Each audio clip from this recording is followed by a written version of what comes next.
বর্ধমান পূর্ব লোকসভা কেন্দ্রের সিপিআইএম তথা বামফ্রন্টের প্রার্থী নীরব খাঁ আজ প্রচারে আসেন পূর্বস্থলী উত্তর বিধানসভার মধ্যে মন্তেশ্বর ব্লকের পুরসুরি অঞ্চল, বামুনপাড়া অঞ্চল, মামুদপুর 2 নম্বর অঞ্চলের বিভিন্ন গ্রামে। তিনি প্রথমে পুরসুরি অঞ্চলের গিরিনগর গ্রাম থেকে মিছিল করে নির্বাচনী প্রচার শুরু করেন। তারপর গিরিনগর, সোনাডাঙ্গা, গোয়ালবাড়ি হয়ে মামুদপুর 2 নম্বর অঞ্চলের মাসডাঙ্গা, কাইগ্রাম, রাউতগ্রাম, সুটাসহ বিভিন্ন গ্রামে পায়ে হেঁটে মিছিল সহকারে মানুষের সঙ্গে আলাপ আলোচনার মাধ্যমে হাত জোড় করে ভোট প্রচার করেন। নীরব খাঁ বলেন, জেতার ব্যাপারে সম্পূর্ণ আশাবাদী। যেখানে যেখানে প্রচার করেছি সেখানে ভালোই সাড়া পেয়েছি। তিনি আরও বলেন যে আমাদের জয় নিশ্চিত।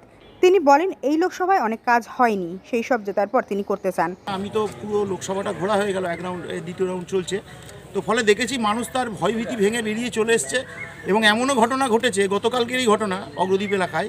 সেখানে দেখলাম তৃণমূল দেয়াল লিখে ফেলেছিল, তাদেরকে দেয়াল মোছা করিয়ে দিয়ে আবার নতুন করে লেখা করেছে সিপিএমের হয়ে। ফলে মানুষ তার ভয়ভীতি ভেঙে বেরিয়ে এসছে। জেতার ক্ষেত্রে কতটা আশাবাদী? একবার 100%। তাকে মূল প্রতিদ্বন্দ্বী ভাবছেন? কোন দলকে? প্রতিদ্বন্দ্বী দেখুন, নীতিগতভাবে বা আদর্শগতভাবে দুটো দলই আমাদের কাছে মূল প্রতিনিধি। ফলে আমাদের কাছে মানে প্রতিদ্বন্দ্বী বলে কিছু না, দুটোই প্রতিদ্বন্দ্বী আমাদের কাছে। যেমন তৃণমূল, বিজেপি, কারণ এরা নীতিগতভাবে একই দল। বিজেপি বা তৃণমূল দলের যারা প্রার্থী হয় তারা হচ্ছে সংসদে যায় নিজেদের ছবি তুলতে, সংসদ ভবনের ছবি তুলতে, ইত্যাদি ইত্যাদি করতে। আমরা বামপন্থীরা আজকে বলে নয়, আজীবন ধরেই সাধারণ মানুষের যে সমস্যার কথা, স্থানীয় সমস্যার কথা, সেই সমস্যার কথাগুলো তুলে ধরার জন্যই আমরা হচ্ছে সংসদে যাই। এবং যদি আরেকটু বিস্তৃতভাবে বলতে বলেন তাহলে হচ্ছে যে আজকে কৃষককে যে সারটা কিনতে হচ্ছে আজকে প্রায় 2000 টাকার উপরে, যেটা একটা সময় 700 থেকে 750 টাকা দাম ছিল, সেই সারটায় আজকে 2000 টাকায় কিনতে হচ্ছে। উপরন্তু তার কোনো চালান নেই, তার কোনো রসিদ নেই। ফলে এই সমস্ত বিষয়গুলো সংসদে তোলার মতো বিষয়। তারপর হচ্ছে যে স্থানীয় কিছু আরও সমস্যা আছে।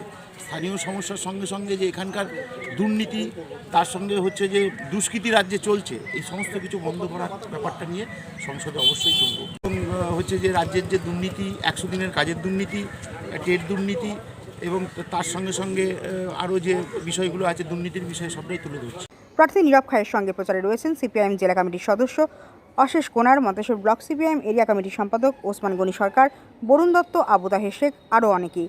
বর্ধমান পূর্বে সিপিএম দলের প্রার্থী নীরব খাঁ ও এলাকার সিপিএম সংগঠনের এক নেতা আমাদের কি জানালেন দেখুন। যুক্তরাজ্যের বিরুদ্ধে প্রকৃত অর্থে মানুষ মুক্তি পেতে চাইছে। মানুষের সামনে কি তুলে ধরছেন ইস্যু? মানুষের সামনে এই মুহূর্তে হচ্ছে যে আমাদের যা তুলে ধরার বিষয় সেটা হচ্ছে যে মানুষকে মুক্তি দিতে হবে। আমাদের দেশে একটা সরকার চলছে, যে সরকার হচ্ছে ধর্মের নামে মানুষকে হচ্ছে আড়াআড়ি ভাগ করতে চাইছে। অপরদিকে আর একটা সরকার চলছে, যে সরকার হচ্ছে প্রতিনিয়ত গরিব থেকে শুরু করে, মাঝারি থেকে শুরু করে মানুষের শোষণ প্রতিদিন হচ্ছে নামিয়ে আনছে। আপনার দলের প্রার্থী জেতার কতটা আশাবাদী? আমাদের দলের প্রার্থী মানুষের যা সারা, আমরা বিভিন্ন এলাকা পরিক্রমা করে যা দেখেছি তাতে আমরা 100% আশাবাদী। এবারে চোর জোচ্চোরের দল, অপরদিকে সাম্প্রদায়িক বিজেপিকে আমরা পরাস্ত করব এবং আমাদের প্রার্থী হচ্ছে সংসদে পাঠাবো, এইটা আমাদের অঙ্গীকার।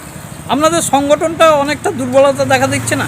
এটা আপনাদের মনে হচ্ছে মিডিয়ারা হচ্ছে সবসময় আমাদের সংগঠনকে হচ্ছে চোখে দেখতে পায় না।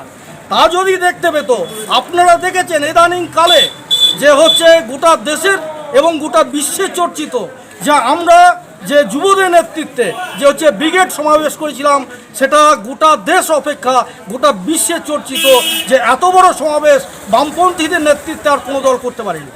আপনার প্রার্থীর সঙ্গে নেতৃত্বস্থানীয় কে কে আছেন? আমাদের প্রার্থীর সঙ্গে নেতৃস্থানীয় আছেন আমাদের পার্টির জেলা সম্পাদক মণ্ডলীর সদস্য কমরেড অশেষ কুমার, আছেন আমাদের এরিয়া কমিটির অন্যতম সদস্য কমরেড বরুণ দত্ত। এছাড়াও এই যে হচ্ছে 2-3টে এলাকা, পুরসুরি, বামুনপাড়া গ্রাম পঞ্চায়েত এবং মামুদপুর 2 গ্রাম পঞ্চায়েত এলাকার শাখা সম্পাদক, এছাড়া আমাদের অগণিত ভক্তগণ উপস্থিত আছে। মন্তেশ্বর থেকে জ্যোতির্ময় মণ্ডলের রিপোর্ট, সুন্দর বাংলা নিউজ।